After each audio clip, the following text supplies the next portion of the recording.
Yeah, it was fucked up what they did to Nas. Man. That's crazy. Right? I know what you did to Nas, Jay. That's fucked up, nigga. I feel like... Nah, he come out on the same weekend. This nigga still slapping him without everybody noticing what's going on. But that was still like, oh, so when your shit coming out? My shit coming out. I ain't heard not one of them records on the radio.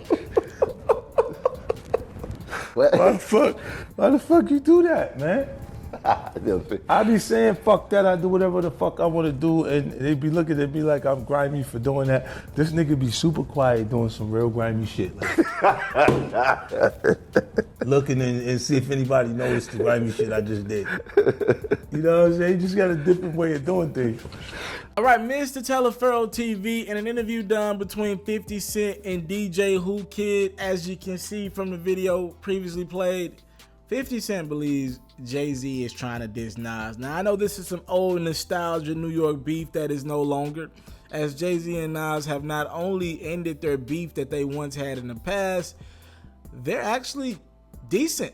They're actually like decent friends. Like, they could be on stage with each other. They could be in the same room with each other, talk to each other. That's a stunning revelation in hip-hop history. If you, well, I've talked to older heads who have told me about the beef and how nasty and how ugly it got, and let's just say the shit got realer than Drake and Pusha T. Alright, so the fact that they're able to do these certain things on stage is quite remarkable, to be honest with you. But 50 Cent believes Jay-Z is still being petty all these years later. If you don't know, like 2 weeks ago, Nas dropped his project, right? His album, his 7-track album. It was called Nasir, and that was a Kanye West produced project, one of several Kanye West produced projects, and I felt like it had the potential to pick up some steam, right? It's Nas, one of the greatest lyricists of all time, one of the greatest rappers of all time, noted as that, right? It had the potential to pick up some steam. But on that Saturday, Jay-Z and Beyonce dropped an album. All due respect to Nas, but I don't think at this point in his career he has the star power to outshine Jay-Z when he's dropping a project, let alone when it's not only Jay-Z, but it's Jay-Z's more popular wife, probably the biggest star in the game right now, Beyonce, collabing with Hov on a project that people have been waiting on for years. I don't think people had the anticipation for a Kanye-produced Nas project like they did a Beyonce and Jay-Z collaboration. Matter of fact, the fans just wanted a new project from Beyonce. The fans just wanted new music from Jay. And the fact that they got together as they're about to go on tour, a stadium tour, to drop a project together, I'm sorry, Nas didn't have a chance. Now, I tend to disagree with 50 Cent that this was a diss because Kanye West had been dropping projects for over a month. Like, yo, my question to 50 is, when did you want Beyonce and Jay-Z to drop their project?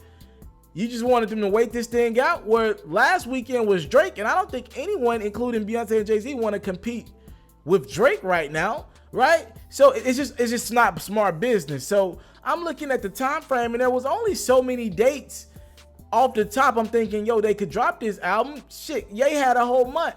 But I do realize there is a gap between their On the Run tour and when it kicks back up. The tour doesn't start back up until July 25th. That's the first date in the country, and that's in Cleveland. So theoretically, maybe 50's right if you want to say, yo, they could have dropped the project next week. July 8th or July 6th, whatever the date this Friday is. I really don't want to get that far into it because they're a business and maybe they have their reasoning. They are doing overseas dates starting on July 3rd. They're still out the country right now.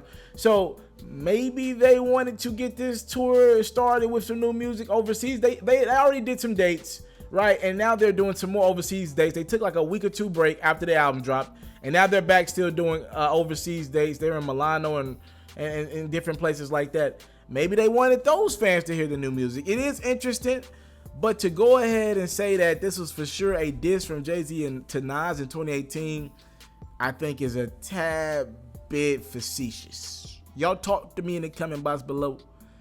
Do y'all believe 50 Cent is right? And do you think Jay-Z was trying to take a slight at Nas? He knew he had the more popular project, the more anticipated project, by dropping it on the day after Nas dropped his album. Do you think it was a diss towards Nas? I think he even did Nas a favor by giving him a day. He could have dropped it on Friday. Y'all know he don't fuck with Ye like that. He could have just dropped that bad boy on Friday if he wanted to. He gave him a day. Sheesh. I'm out. I want to salute you, homie, you know, for building your own thing and doing your own thing, creating your own platform, your own website. I got one life to live out my dreams, and I'm giving this thing all I got. I interview celebrities. I talk sports. I represent the culture. Right now, you're turning up on MrTaliaferro.com, shawty.